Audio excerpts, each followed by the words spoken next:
এই পাগল কিভাবে আমার ড্রয়িং রুমে আসলো বুঝলাম না। এই তাড়াতাড়ি বাইরে ওইখান থেকে, যা বলছি তাড়াতাড়ি। আরে বুঝলু, আমার চিনলি না? আমি তো এর আগে কয়েকবার আসছি, সারা বাংলাদেশে ঘুরি, ইন্ডিয়া থেকে আসি, পাগল ছাগলের মতো চলি, তোদেরকে টাকা পয়সা দিই, বিভিন্ন রকম বুদ্ধি পরামর্শ দিই। স্যার, আপনারা ইন্ডিয়ার রয়্যাল লোক স্যার, আপনাদেরকে কি চিনা যায়? যেভাবে চলেন আপনারা, আপনার বউই তো আপনাকে চিনবে না।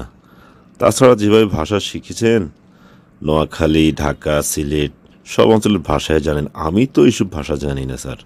তো স্যার কি খেদমত করতে পারে, কি খাবেন স্যার?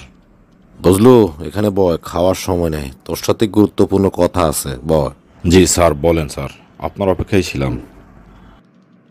বুঝলু, আমাদের মোদি স্যার তোমার উপর খুবই খুশি। তো আমাদের এখন প্রথম যে কাজ সেটা হচ্ছে যে আওয়ামী লীগকে আবার প্রতিষ্ঠা করা, বুঝছো? ওই আওয়ামী লীগকে প্রতিষ্ঠা করতে হলে তোমাদেরকে মজিব আদর্শ একটু বেশি করে চর্চা করতে হবে। আর একটু ওই যে জামাত বা আলেম ওলামা এদের বিরুদ্ধে কথাবার্তা বলতে হবে, মাঝে মাঝে উল্টাপাল্টা কথাবার্তা বলবে। তাহলে কি হবে, জনগণ তোমাদেরকে বলবে পাগল, বিএনপি পাগল হয়ে গেছে, বিএনপি তার আদর্শ থেকে চ্যুত হয়ে গেছে, ঠিক আছে? তো কেউ তখন জামাতে চলে যাবে, কেউ সরমানের পার্টিতে চলে যাবে, কেউ ওই যে নাগরিক পার্টিতে চলে যাবে, কেউ ওই যে নূরের পার্টি আছে না ওখানে চলে যাবে, বিভিন্ন পার্টিতে ছিন্ন ভিন্ন হয়ে যাবে, বিএনপি দুর্বল হয়ে যাবে। এই সুযোগে আওয়ামী লীগ আবার প্রতিষ্ঠিত হয়ে যায়, বুঝছো? স্যার, এগুলো কি বলতে হবে? কাজ তো শুরু করে দিয়েছি। আর আমাদের যে চাঁদা পার্টি আছে না, ওদেরকে বলে দিয়েছি বিভিন্ন জায়গায় CNG stand, bus stand, truck stand ওগুলোতে গিয়ে চাঁদা ওঠানোর জন্য। আর তাছাড়া যেসব বড় বড় শিল্পপতি আছে, ব্যবসায়ী আছে, এদের কাছ থেকে চাঁদা ওঠাতে বলেছি।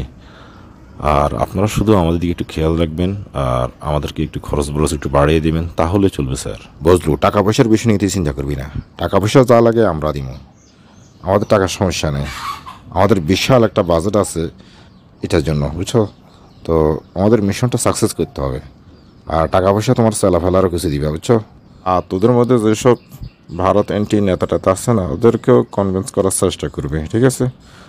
যাতে বিএনপি ক্ষমতায় আসলেও আমাদের এজেন্ডা বাস্তবায়িত করতে পারে, ভারতের কর্তৃত্ব যাতে বাংলাদেশে চলতে পারে, ঠিক আছে? তাছাড়া আমরা ওই যে জামাত বা অন্যান্য পার্টি আছে না, ওগুলোর ভিতরে ঢোকার চেষ্টা করতেছি। আমাদের কাজ চলতেছে সারা বাংলাদেশে, বুঝছস? আর এখন একটু বেশি করে নির্বাচন করবি, বুঝছস? ওই ডক্টর ইউনূসের বিরুদ্ধে করবি, প্রয়োজনে ডক্টর ইউনূসের বিরুদ্ধে আন্দোলন গড়ে তুলবি, বুঝছস?